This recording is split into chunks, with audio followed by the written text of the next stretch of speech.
दोपहर के खाने के बाद माही भी तैयार होने के लिए पार्लर चली गई। शादी का फंक्शन शाम को था, इसलिए सब आराम से तैयार हो रहे थे। वहाँ से सियाल भी अलियान और अहमर के साथ पार्लर तैयार होने चला गया। माही हॉल के वेटिंग रूम में तैयार होकर बारात के आने से पहले ही मौजूद थी। सियाल तैयार होने के बाद पहले से घर गया, जहाँ जैन सारा के साथ पिक्स बनाने में मसरूफ़ था। जैसे ही इसकी नज़र सियाल पर पड़ी, वो बाबा बाबा कहता सियाल की टांगों के साथ जा लगा। सियाल ने जैन को गोद में उठा लिया तो सियाल के बाबा ने इन्हें हॉल की तरफ रवानगी का कहा और ख़ुद बाहर चले गए। कुछ ही देर में मिर्ज़ा फैमिली बारात के साथ हॉल के बाहर मौजूद थी। बारात का इस्तकबाल नहायत शानदार तरीके से किया गया। सियाल के ऑफ वाइट कलर की शेरवानी के साथ रेड कलर का कुला ज़ेब-ए-तन किया हुआ था और इसके साथ नीले तिल्ले का खुस्सा पहन रखा था, जिसमें वो गज़ब ढा देने की हद तक खूबसूरत लग रहा था। सियाल जैन को उठाए स्टेज पर आ बैठा और वो सब के साथ खुश गप्पों में मसरूफ़ हो गया। जब इसे सामने से वाव और राफिया के साथ माही को आते हुए दिखाई दिया। माही ने प्योर रेड कलर की जाली के दुपट्टे से घूंघट ओढ़ रखा था। माही को देखकर सियाल को अपना दिल बंद होता महसूस हुआ। राफिया ने माही को स्टेज पर लाकर सियाल के साथ बिठाया तो सियाल की सांसें वहीं थमी की थमी रह गई। माही अभी भी घूंघट ओढ़े सियाल के साथ बैठी थी। मारिया ने जब माही के चेहरे से जाली का घूंघट उठाया तो सियाल को अपनी थमी सांसें बहाल करने में बेहद शुवारी महसूस होने लगी। सियाल के साथ साथ जैन भी अपनी मामा को आंखें फाड़े देख रहा था। माही ने प्योर रेड कलर का लहंगा ज़ेब-ए-तन किया हुआ था, जिस पर सिल्वर कोरे से नहायत नफीस काम किया गया था। बालों की चुटियाँ बनाकर एक कंधे पर इसे सजाया गया हुआ था। मेकअप की महारत से माही सियाल के पास बैठी इस पर क्या मंढा रही थी। बाबा मामा जानी तो परी लग रही है ना। जैन आंखें फैलाए माही को देखते हुए सियाल को कहने लगा। जब कोई जवाब ना पाए तो जैन ने अपना चेहरा उठाकर सियाल को देखा, जो माही को देखने में मसरूफ़ था। माही खुद पर सियाल की नज़रों की तपिश महसूस कर रही थी, इसलिए माही ने भी इन चीज़ों का फ़ायदा उठाते हुए सियाल को नज़र उठाकर ना देखा और इसकी गोद से जैन को ले लिया। माही के इस तरह इग्नोर करने पर सियाल ने मुँह फैलाकर माही को देखा और अपना चेहरा सामने की तरफ मोड़ लिया। दूध पिलाई की रस्म पर सियाल ने खुद से पहले जैन और माही को अपने हाथों से दूध पिलाया और बाद में खुद पिया। कुछ देर खुश गप्पों लगाने के बाद रुखसती करवाकर सियाल माही और जैन को अपने साथ घर ले आया। मिर्ज़ा हाउस को दुल्हन की तरह सजाया गया था। माही का इस्तकबाल नहायत शानदार तरीके से किया गया था। माही को सारा और सियाल की मामा सियाल के रूम में छोड़कर चली गईं। जैन को सारा अपने साथ लिए अपने रूम में ही आ गई। रूम को गुलाबों के फूलों और छोटी छोटी कैंडल्स के साथ सजाया गया था। माही रूम में सियाल का वेट कर रही थी। जब रूम के दरवाजे खोलने की आवाज़ माही के कानों के समात को सुनाई दी। सियाल ने रूम में आते ही माही को सलाम किया और वह अपना कुला उतार कर सोफे पर रखा और वॉशरूम में चला गया। सियाल की सरकत पर माही की आंखों में आंसू भर आए। सियाल वॉशरूम से निकलकर स्टडी रूम में जाकर घुस। माही यूं ही कुछ देर बेड पर बैठी रही, फिर माही उठी और स्टडी रूम की तरफ बढ़ी। सियाल लैपटॉप पर काम कर रहा था। माही चंद मिनट दरवाजे के पास खड़ी सियाल को देखती रह कर इसकी तरफ बढ़ी। माही ने सियाल की गोद से लैपटॉप उठाकर सामने टेबल पर रखा और खुद सियाल के करीब बैठकर अपना सर इसके सीने से टिका लिया और अपने बाजू सियाल की कमर के गिर्द हमार कर लिए। सियाल बिना किसी हरकत के बैठा रहा। सियाल को जब अपनी कमीज़ में माही के आंसू जज़ब होते महसूस हुए तो सियाल ने बेबसी के आलम में अपना एक बाजू माही के गिर्द माइल किया और एक माही के चेहरे पे फिर कर इसके आंसू साफ किए। माही, ये तो आप फिर मुझे इमोशनल ब्लैकमेल कर रही हैं। सियाल ने अपने दोनों बाजू माही के गिर्द फैलाते हुए कहा तो माही के चेहरे पे मुस्कुराहट छा गई। आप कौन सा इसका असर हो रहा है? माही ने सियाल के बाजू को खुद पर से हटाकर इसे अलग होकर कहा। माही की बात पर सियाल का मुंह खुले का खुला रह गया। माही ने अपनी बात कहकर सियाल के रिएक्शन को देखे बिना दोबारा इसके सीने से जा लगी। माही ने अपना एक हाथ सियाल की कमर के गिर्द माइल किया और दूसरा हाथ से सियाल के बाजू पर गोल दायरे बनाने लगी। सियाल माही से रूहानी सी आवाज़ में सियाल को पुकारा। कुछ देर कमरे में खामोशी ठहरी। सियाल, प्लीज़ बोलो ना, आप आपकी बेरुखी को बर्दाश्त नहीं कर सकती, मैं मर जाऊंगी। सियाल, माही ने रोते हुए कहा तो सियाल ने माही के होंठों पे अपना हाथ रख दिया। माही, सियाल ने गंभीर आवाज़ में माही को पुकारा। माही को सियाल ने खुद से लग किया तो माही ने अपनी आंखें झुकाई इसके सामने बैठ गई। माही, जब आप मुझ पर एतबार नहीं कर रखती तो मेरा आपसे बात करने और आपके करीब आने का मुझे किसी भी तरह का कोई हक नहीं। सियाल ने माही से अपनी नज़रें उठाकर लैपटॉप की तरफ करते हुए कहा। सियाल, माही ने रोते हुए सियाल को पुकारा लेकिन सियाल पे कोई असर न हुआ। माही के आंसू में रोहानी आ गई। माही को रोते देखकर सियाल खुद ब खुद नरम हो गया। सियाल ने माही के चेहरे को अपने हाथों के प्याले में लिया और इसके आंसू को साफ किया। माही, अगर आप मुझ पर एतबार रखती तो हमें ये जुदाई न सहनी पड़ती। चंद साल पहले भी माही आपने मुझ पर एतबार किए बिना ही इस जुदाई को चुना था। तब भी मुझे सवाई दिए बगैर ही फैसला किया था खुद ही। और अब भी। सियाल कहते कहते रुका, जबकि माही ने सियाल के सीने पे अपने हाथ रखे सब सुन रही थी। सियाल, मैं बेहद घबरा गई थी। मुझे तब वही सब सही लगा। मुझे लगा मैंने आप सबको खो दिया है। सियाल, माही की आंखें कहते कहते नम हो गई। सियाल, आप आखिरी बार अपनी माही को माफ़ कर दें प्लीज़। माही सियाल के सीने से लगी बच्चों की तरह रोते हुए कहने लगी, बस और नहीं माही, रोना बंद करें। आपको मुझ पे ज़रा भी तरस नहीं आता? रो रो कर क्या ये कैसे अपनी आंखें सुझा ली हैं? सियाल ने माही को खुद से अलग करते हुए इसका चेहरा साफ करते हुए कहा, आप मुझसे अब नाराज़ तो नहीं है ना? माही ने सियाल को देखते हुए कहा, मैं आपसे नाराज़ हो भी सकता हूँ माही, ये सब मेरे बस में नहीं है माही, बस आपसे जुदाई बर्दाश्त नहीं कर सकता मैं माही। सियाल ने माही के चेहरे पे अपने हाथ फेरते हुए कहा, चलें फिर आप अब मेरा गिफ्ट दें। माही ने अपना हाथ सियाल के सामने फैलाकर बच्चों की तरह गिफ्ट दो। वो तो मैंने लिया ही नहीं, सियाल ने अफसोस से लहजे में कहा। तो माही का चेहरा सूझ गया। सियाल, आप मेरे लिए गिफ्ट नहीं लाए, आप बदल गए हैं। सियाल पहले की तरह बयान नहीं करते मुझसे, आप माही रोहान से आवाज़ में कहते सियाल के पास से उठकर जाने लगी। तो सियाल ने माही को बाजू से पकड़कर अपने ऊपर गिरा लिया। मुझसे आपने खुद को 3 साल दूर रख कर मुझे पहले ही बहुत देर पा चुकी हैं आप, अब और नहीं समझी आप। सियाल ने माही की कमर पे अपने बाजू की मजबूत ग्रिप कर पाकर माही वही सियाल के सीने से दिला लगी। माही सियाल माही को अपनी गोद में उठाए बेड के तरफ ले आया और माही को बेड पर बिठाकर खुद अलमारी की तरफ बढ़ गया। अलमारी से 2 डिब्बियाँ निकाल कर माही के सामने आ बैठा। गिफ्ट है मेरे, माही चहक कर कहने लगी। जी, दोनों ही आपके हैं। सियाल ने माही को थमाते हुए कहा। माही ने एक डिब्बी को खोला तो इसमें एक खूबसूरत सी रिंग थी, जबकि दूसरी डिब्बी में पायल थी, जिसे देखकर माही चहक उठी।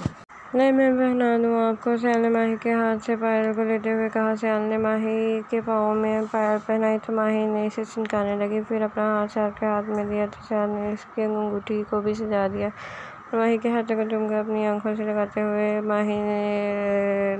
लगा। माही ने सियाल के सीने पे अपना सर रखकर खुद स्पुर्दगी कर दी। माही की आंख खुली तो वो सियाल के बाजू पर सर रखे इस पर अपने बाल फैलाए सो रही थी। माही ने सर उठाकर सियाल को देखा तो वो जो इत्मीनान से नींद की वादी में खोया हुआ था। माही ने अपने चेहरा सियाल के चेहरे से पे और सियाल की आंखों पर अपने होंठ रखे और सियाल के माथे पे अपने होंठ रख दिए। हाँ, मेरे सोने और पर मेरा इस तरह फ़ायदा उठाया जा रहा है। सियाल ने माही के कान में सरगोशी की तो माही सियाल की बात पर ब्रश करती हुई इसके सीने में अपना चेहरा छुपा गई। सियाल ने सर झुकाकर माही के सर पर बोसा दिया और इसके गिर्द अपने बाजू महल कर दिया। अच्छा, अब आप मुझे से रिटर्न तो लिए लें, सियाल ने शरारत से कहा। तो माही सियाल का बाजू मजबूत से थाम लिया। माही उठकर भागने लगी तो सियाल ने माही को बाजू से पकड़कर खुद पे गिराया तो माही सियाल के ऊपर जा गिरी। सियाल ने माही को चेहरे से पकड़कर खुद के करीब किया और अपने होंठ माही के होंठों से लगा दिया। माही ने अपनी आंखें बंद कर रखी थी। दरवाजे के बजने पर माही ने आंखें खोली और सियाल से अलग होकर वॉशरूम की तरफ भर गई।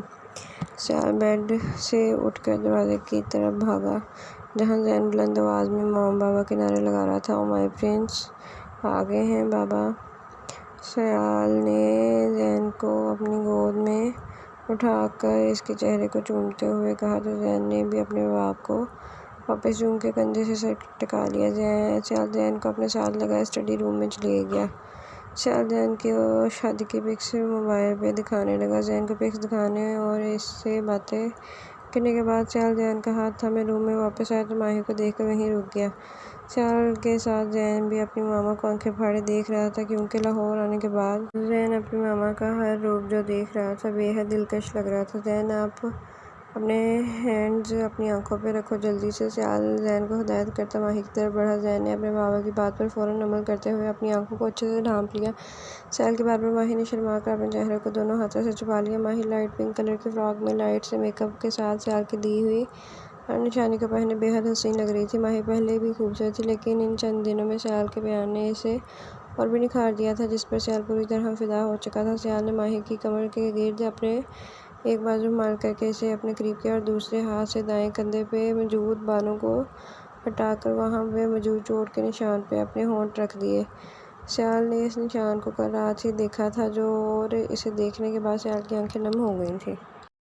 माही को ये चोट एक्सीडेंट में लगी थी, जिसके बाद इन दोनों ने 3 साल की जुदाई सही थी। माही सियाल की गर्म सांसें अपने गर्दन पे महसूस कर रही थी, इसलिए अपनी सांस लेना मुश्किल हो रहा था। सियाल ने माही के चेहरे से इसके हाथों को अपना हटाया तो माही अपने पलकें झुकाए सियाल के सामने खड़ी थी। सियाल ने गंभीर आवाज में माही को पुकार कर अपने हाथ से माही के हाथ के चेहरे को टोरी पकड़ कर ऊपर किया और माही ने बमुश्किल सियाल की आंखों में आंखें मिलाकर इसे देखा, जिसमें इसे अपना अक्स देखकर घबरा गई। जल्दी से आंखें झुका ली। सियाल प्लीज मुझे छोड़ देना, जैन क्या सोचेगा ये देखकर, माही ने सियाल को देखे हुए कहा। सियाल माही के चेहरे को और देखकर माही की थोड़ी पे मौजूद तिल पे अपनी शहादत की उंगली फेर रहा था। माही के बोलने पर सियाल ने इसके होंठों पर अपनी उंगली रखी और झुककर तिल पर अपने होंठ रख दिए। मामा क्या मैं अपनी आंखें खोलूं, जैन ने थके हुए लहजे में कहा तो सियाल ने माही की जैन की बात पर मुस्कुरा दिया। माही ने सियाल के सीने पे हाथ रखे और खुद को सियाल से दूर किया तो सियाल भी मुस्कुराकर जैन की तरफ बढ़ गया। जी मेरे छोटे प्रिंस, खोल लो अब अपनी आंखें, सियाल कहता हुआ सोफे पर बुद्धिमान हो गया। उफ बाबा, मैं तो थक गया, जैन थके हुए लहजे में कहकर सियाल के साथ ही आकर बैठ गया। सियाल जैन को देखकर मुस्कुरा दिया और इसे उठाकर अपनी गोद में उठाए जैन को चूमने लगा। चलें उठें, आप भी तैयार हो जाएं अब नाश्ते पर, सब हमारा वेट कर रहे हैं। माही सियाल को इसके कपड़े पकड़ाती हुई कहने लगी तो सियाल ने भी जैन को सोफे पर बिठाया और उठकर वॉशरूम की तरफ चला गया। सियाल के तैयार होने के बाद तीनों नीचे गए, जहाँ सब इनका इंतजार कर रहे थे। माही और सियाल सबसे मिलने और नाश्ता करने के बाद लाउंज में बैठकर सबसे बातें करने लगे। जैन सियाल के दादू के साथ इनके रूम में सियाल के बाबा मामा के साथ खेल रहा था। मैं जब जब जैन को देखता हूँ तो मुझे अपना 2 साल का जाकिर याद आ जाता है। हुबहू हमारे जाकिर जैसा है। मैं जब जब इसे अपने सीने से लगाता हूँ मुझे अपने जाकिर की खुशबू आती है। जैन से मिर्ज़ा साहब नम आंखों के साथ जैन को देखते हुए अपनी बेगम से कह रहे थे, आज से 3 साल पहले जब मेरे जाकिर की मौत की खबर मुझे आई थी तब मैं मुकम्मल टूट चुका था। मुझे लगा जैसे मेरे जिगर के टुकड़े के साथ के इस दुनिया से चले जाने के बाद मेरे पास कुछ नहीं रहा। मैं तो बस 3 सालों में सिर्फ सांसें ले रहा था, लेकिन जीने की चाह मेरे अंदर से मुकम्मल ख़त्म हो चुकी थी। लेकिन जब से जैन इस घर में आया है मुझे लगता है मेरा छोटा सा जाकिर वापस आ गया है। मेरा जाकिर छोटा सा था जब मैंने इन हाथों से शाह साहब को अपनी खुशी से दिया था ताकि वो इनके घर को अपनी खिलखिलाहट से रोशन कर दे। मैं बेहद खुश था अपने दोस्त को अपना बेटा देकर, क्योंकि उन्होंने हमसे ज़्यादा हमारे बेटे को प्यार दिया। शायद इतना हम ना दे पाते। सियाल के आने से हमारा घर भी रोशन हुआ, लेकिन मेरे जाकिर की कमी हमेशा रही। लेकिन शाह साहब और इनकी अहलिया के इस दुनिया से रुखसत हो जाने के बाद शाह साहब की दौलत को पाने के लिए इनके छोटे भाई ने अपनी दुश्मनी में मेरे बेटे को मार दिया, मेरी छोटी सी जान को मार दिया। वो दौलत चाहिए थी तो मुझसे मांग लेते, जितनी चाहिए थी मांग लेते, लेकिन मेरे बेटे, इसकी बीवी और इसकी नन्ही सी जान को बख्श देते। सियाल के बाबा अपने बाप की गोद में सर रखे ये के सब कहते हुए अपने आंसुओं पर काबू पाने की नाकाम कोशिश कर रहे थे। जैन अपने दादा को रोते हुए देखकर अपनी दादी की गोद से उतरा और इनके सामने आ बैठा। दादा जान, आप क्यों रो रहे हैं? जैन मासूम सा चेहरा बनाए अपने दादा के आंसू को साफ करते हुए पूछने लगा। ऐसे ही आपको देखकर कोई याद आ गया था, मिर्ज़ा साहब ने जैन को अपनी गोद में उठाते हुए कहा। मामा जानी कहती हैं, जिन्हें देखकर कोई अपना याद है तो हमें इन्हें देखकर खुश होना चाहिए, क्योंकि वो हमारे अपने की ही दी हुई दुआ होती है जिससे हमें इनकी याद आती है और इनके पास होने का एहसास होता है। जैन बेहद आसानी से अपनी बात कहकर खामोश हो गया। मिर्ज़ा साहब हैरानी से इन 3 साल के बच्चे की बातों को सुन रहे। आपको किसने ये बातें सिखाई हैं? मिर्ज़ा साहब पूछे बिना ना रह सके मामा जानी ने। जब बाबा जानी को याद करती थी तो मुझे ये सब बताती थी। वो कहती थी कि मैं बाबा जैसा हूँ। मुझे देखकर वो बाबा को अपने करीब पाती हैं, जिससे इन्हें खुशी मिलती है। जैन अपने दादा के सीने से लगे सब कह रही थी। राधा सच कहती हैं आपकी मामा मेरी जान। मिर्ज़ा साहब ने जैन के माथे को चूमकर कहा। ओह, मैं सारा आनी से पिक्स का पूछना ही भूल गया। जैन अपने माथे पे अपना छोटा सा हाथ मारते हुए कहकर रूम से बाहर चला गया। जैन की बात पर वहाँ मौजूद सब मुस्कुरा दिए और दिल में इसके लिए ढेरों दुआएं की। माही को वलीमे के फंक्शन के लिए तैयार होने के लिए पार्लर जाना था, लेकिन वो मारिया, सहर और सारा के साथ सारा के रूम में बैठी बातों में मसरूफ़ थी। वहाँ सियाल रूम में माही का इंतज़ार कर रहा था, लेकिन माही इसकी नज़रों से छुपी बैठी थी। वहाँ सियाल माही को जाने कितने ही मैसेजेस कर चुका था, लेकिन माही ने किसी का भी रिप्लाई नहीं दिया था। माही, तुमने तैयार भी होने के लिए पार्लर जाना है और तुम यहाँ हमारे साथ बैठी बातों में लगी हुई हो। मारिया ने टाइम को देखते हुए कहा तो माही भी मारिया के आगे कुछ ना बोल पाई और उठकर अपने रूम की तरफ बढ़ गई। माही ने बेमुश्किल कमरे में दरवाज़ा खोला और बंद किया और धीमे कदमों के साथ कमरे में दाखिल हुई। कमरे में अंधेरा था, हल्की भी रोशनी का कोई तासुर मौजूद न था। माही ने सियाल को अपने रूम में ना पाया हुआ समझकर लाइट्स ऑन की तो सामने बेड पर सियाल को ऑन द मुंह लेटे हुए देखकर घबरा गई। सियाल के पास आकर इसे पुकारने लगी। सियाल ने इसे पुकारने का कोई जवाब नहीं दिया। सियाल, आपकी तबीयत तो ठीक है? माही ने सियाल के माथे पर हाथ रखते हुए कहा। तो आप को कि इस चीज़ से कौन सा फ़र्क पड़ता, चाहे मैं जीऊँ या मरूँ? सियाल ने माही का हाथ अपने माथे से हटाते हुए कहा और उठकर बेड पर बैठ गया। सियाल, ऐसे तो ना कहें। माही सियाल के सीने से लगती हुई रूहानी सी आवाज़ में कहा और देखते ही देखते आंखों से पानी बहाने लगी। ऐसे ना कहूँ तो और कैसे ना कहूँ माही? सियाल ने रूखे अंदाज में कहा, जिस अंदाज में आपने मुझे आज सारा दिन इग्नोर किया है माही, मुझे लगता है जैसे मैं आपके लिए गैर ज़रूरी हूँ। सियाल अब भी रूखेपन में कह रहा था, नहीं सियाल, ऐसी बात नहीं है। मैं तो माही कहते कहते रुकी। क्या मैं माही? जब रात हर बात का इख्तिताम हो चुका था तो आज आप ये सब क्यों कर रही हैं? सियाल ने माही को खुद से अलग करते हुए कहा। माही सियाल के हाथों से अपने कंधों को छुड़वाकर दोबारा इसके सीने से जा लगी। सियाल, मेरा आप पर एतमाद ना करने का जो गिल्ट मेरे अंदर है वो मुझे अंदर ही अंदर खाया जा रहा है। मैं चाहते हुए भी इसको अपने अंदर से नहीं निकाल सकती। आपका यूँ मुझे बिना किसी हद के चाहना मुझे इस बात का एहसास दिलाती है कि मैंने आपके साथ। माही कहती कहती हिचकियाँ लेकर रोने लगी। सियाल को भी माही की इस हालत पर तरस आ गया तो माही के गिर अपने बाजू मार करके इसे मजबूती से गिरफ्त में ले लिया। माही, आप आज अपने दिल में मौजूद हर बात को कह दें ताकि ये आपको मेरे साथ ज़िंदगी भर साथ रहने में आसानी से पैदा कर सके। सियाल माही के बालों को सुलाते हुए कहने लगा। माही अब भी मुसलसल रोए जा रही थी। सियाल ने इसे खुद से अलग किया और माही के चेहरे को साफ करने लगा। आप मुझे शुरू से सारी बात बताएं, मैं सब खामोशी से सुनूंगा। मैं आपको सुकून में देखना चाहता हूँ माही। सियाल ने माही को अपने साथ लगाते हुए कहने लगा। माही ने चेहरा उठाकर एक बार फिर सियाल को देखा और फिर अपना चेहरा सियाल के सीने पर छुपा लिया। सियाल, मेरा दिल आपको लंदन जाने नहीं देना चाहता था, लेकिन मैंने अपने दिमाग की सुनी और अपनी आंखों से आधा अधूरा सच देखकर इस पर आपको जज किया, आपके किरदार पर शक किया, आपके प्यार पर शक किया, आपके एतमाद को ठेस पहुंचाया। इस दिन मैंने आपको कॉलेज की एक लड़की के साथ कॉलेज के ऑफ होने के बाद क्लासरूम में देखा था। आप इसके साथ बेहद फ्री होकर बात करने में मसरूफ़ थे। मैं वहीं से देख कर चली गई। इसके बाद मैं वही लड़की को मैं रात आपके साथ डिनर करते हुए देखा, लेकिन मैं इस दिन दोबारा आपको एक ही लड़की के साथ देखकर आपके किरदार पर शक किया। सियाल, लेकिन मैंने इस दिन दो बार आप दोनों को देखा, लेकिन इस लड़की के चेहरे को ना देख पाई। मैंने कॉलेज में भी इस लड़की को पीछे से देखा था और चेहरा देखे बिना वहीं से चली गई थी। रेस्टोरेंट में भी इस लड़की को ऐसे इसके कपड़ों से पहचाना था। इस बारे में आपसे बात किए बिना मैं अपने दिल में आपके लिए शक और नफरत को जगह दे दी और खुद को आपसे दूर कर लिया, लेकिन अपने दिल को आपसे और आपकी यादों से दूर नहीं रख पाई और आपके साथ सख्त लहजे से पेश आई। आपके लिए सख्त अल्फाज इस्तेमाल किए जैसे आपने बेहद नरमी के साथ सह लिए। आप जाने कितनी ही बार मेरे पास आए, मुझसे मेरी बेरुखी की वजह पूछी, मुझसे माफ़ी भी मांगी बिना अपना जुर्म जाने। और तो और सियाल, आप मेरे एक बार कहने पर मुझसे दूर चले गए ताकि इस चीज़ से मुझे सुकून और खुशी मिल सके। आपके यहाँ से चले जाने के बाद भी सियाल मेरे दिल को और रूह को करार हासिल ना हुआ। जब आप 4 साल बाद वापस लौटे तो मेरा दिल आपकी सिर्फ एक झलक के लिए तड़प उठा और आपसे एक बार बात करने को दिल मचला, लेकिन अपने ना को इसमें आने से ना रोक पाई। इस रात न जाने कैसे मेरी ना हमारे दरमियान ना टिक पाई, या शायद आपकी मुझसे मोहब्बत बेइंतहा सच थी जिसने मुझे आपके सामने घुटने टेकने पर मजबूर कर दिया। मैं खुद को चाहकर भी आपसे दूर रख ना पाई सियाल।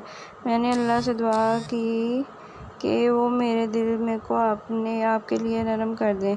या तो अल्लाह ने मेरी दुआ को कबूल कर लिया या फिर आपकी दुआएं अल्लाह तक मेरी दुआ से पहले जा पहुंची। अगले ही दिन अहमद मुझसे और मारिया से मिलने घर आया तो मैंने इससे तमाम बात सोचे समझे बिना शेयर की तो वो दोनों अपने सर थामे बैठ गए। मैंने इनसे वजह पूछी तो उन्होंने बताया कि वो लड़की कोई और नहीं, वो मारिया थी। इस दिन अहमद की बर्थडे थी, इसलिए मारिया कॉलेज ऑफ होने के बाद आई थी। अहमद के लिए गिफ्ट्स और केक लेकर आई थी, जो कि अहमद किसी काम में मसरूफ़ था, इसलिए मारिया और सियाल अहमद का वेट कर रहे थे। और मारिया ने मुझे कॉल्स भी की, लेकिन शायद इस वक्त से पहले मैं आप दोनों को देख कर जा चुकी थी, इसलिए मैंने अपना मोबाइल ऑफ किया हुआ था, इसलिए आप दोनों की कॉल्स अटेंड नहीं कर पाई।